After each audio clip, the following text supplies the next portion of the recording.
Donald Trump और संयुक्त राष्ट्र एक बार फिर चर्चा में है। वजह यूएन महासभा में ट्रंप का लंबा और तीखा भाषण, जो तय समय से 3 गुना ज्यादा लंबा चला, यानी करीब 56 मिनट। इस भाषण में उन्होंने सिर्फ वैश्विक मुद्दों पर बात नहीं की, बल्कि यूएन की कार्यप्रणाली पर भी खुलकर सवाल उठाए। और तो और खराब एस्केलेटर और टेलीप्रॉम्प्टर को भी उन्होंने अपने भाषण का हिस्सा बना दिया। तो आज इस वीडियो में समझते हैं कि ट्रंप नाराज क्यों हो गए, संयुक्त राष्ट्र आखिर करता क्या है और इसका पैसा कहां से आता है, और क्या सच में यूएन की हालत बिगड़ती जा रही है। नमस्कार, मैं हूं उज्जवल मिश्रा और आप देख रहे हैं भारत एक्सप्रेस। संयुक्त राष्ट्र की कार्यप्रणाली को समझने के लिए सबसे पहले आपको यह समझना पड़ेगा कि संयुक्त राष्ट्र की स्थापना क्यों हुई थी और इसका मकसद क्या था। द्वितीय विश्व युद्ध के बाद 1945 में यूनाइटेड नेशंस यानी संयुक्त राष्ट्र की स्थापना हुई थी। मकसद था दुनिया में शांति बनाए रखना, युद्धों को रोकना और देशों के बीच संवाद बढ़ाना। आज यूएन के काम ब्रॉडली 7 हिस्सों में बांटे जा सकते हैं। शांति और सुरक्षा बनाए रखना, दूसरा मानवाधिकारों की रक्षा, तीसरा मानवीय सहायता देना जैसे युद्ध या आपदा के समय, चौथा अंतर्राष्ट्रीय कानूनों को लागू करना, पांचवा आर्थिक और सामाजिक विकास को बढ़ावा देना, छठवां पर्यावरण और जलवायु पर काम करना, सातवां एक वैश्विक मंच देना जहां हर देश अपनी बात रख सके। अब सवाल ये उठता है कि यूएन के पास पैसा कहां से आता है। यूएन के फंड का सबसे बड़ा हिस्सा उसके सदस्य देशों से आता है और इसमें 2 तरह का फंड होता है। जनरल बजट, जो हर देश अपनी जीडीपी और आर्थिक स्थिति के हिसाब से देता है। दूसरा पीस कीपिंग बजट, यानी शांति सेना और ऑपरेशन के लिए।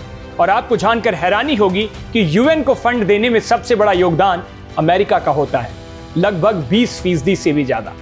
उसके बाद चीन, जापान, जर्मनी और भारत जैसे देश आते हैं। अब सवाल ये उठता है कि अगर ये सदस्य देश यूएन को फंड करते हैं तो उन्हें बदले में क्या मिलता है। तो आपको बता दें कि यूएन कोई सर्विस प्रोवाइडर तो नहीं है, लेकिन इसके फायदे कई हैं। जैसे छोटे देश भी बड़ी ताकतों के साथ बराबरी से बात कर सकते हैं। बड़े दानदाता देश जैसे अमेरिका अपनी सॉफ्ट पावर और प्रभाव को बढ़ा सकते हैं। संयुक्त प्रयासों से वैश्विक समस्याओं पर हल निकाला जा सकता है। यहां तक आपको यूएन के काम करने का तरीका लगभग समझ आ गया होगा। लेकिन अब सवाल ये कि डोनाल्ड ट्रंप को यूएन से अचानक क्या दिक्कत थी जो उन्होंने अपने भाषण में आग उगली। ट्रंप के अपने भाषण में कई उन्होंने अपनी बातें कही। उन्होंने कहा कि यूएन अक्सर अपने ही उद्देश्यों से फेल हो रहा है। दूसरा, उन्होंने फाइनेंशियल बोझ पर बोला। उन्होंने कहा कि अमेरिका सबसे ज्यादा पैसा देता है, लेकिन यूएन अमेरिका की आलोचना करता है। उन्होंने ईरान और उत्तर कोरिया पर सख्त रुख भी अपनाया। उन्होंने कहा कि परमाणु हथियारों और आतंकवाद पर कार्रवाई की मांग करेंगे, हम मांग करते हैं। और सबसे ज्यादा नोटिस करने वाला पल तो वो पल था जब वो खराब एस्केलेटर और टेलीप्रॉम्प्टर पर बोले कि ये सिर्फ तकनीकी खराबी नहीं है, एक रूपक बन गए हैं कि आज की वैश्विक संस्थाएं ठीक से नहीं चल रही हैं।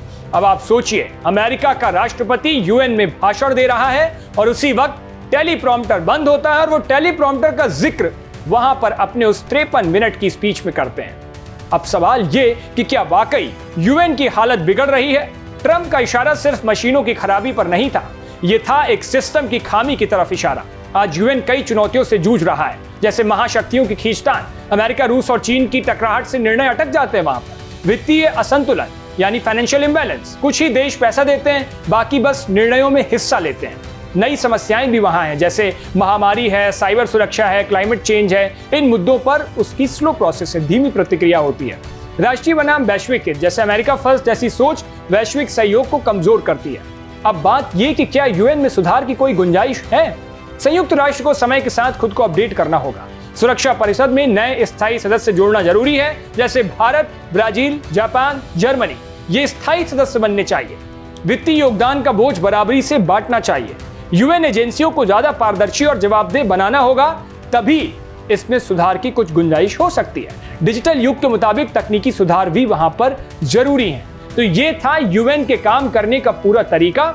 यूएन में पैसा कहां से आता है, यूएन में खामी क्या है और उस खामी को सुधारने की कितनी गुंजाइश है, इस पर आज बात हुई। आपको इस पूरी रिपोर्ट पर क्या कहना है, अपनी राय भी हमें कमेंट बॉक्स में जरूर बताइएगा। देश और दुनिया की बाकी तमाम खबरों के लिए देखते रहिए भारत एक्सप्रेस।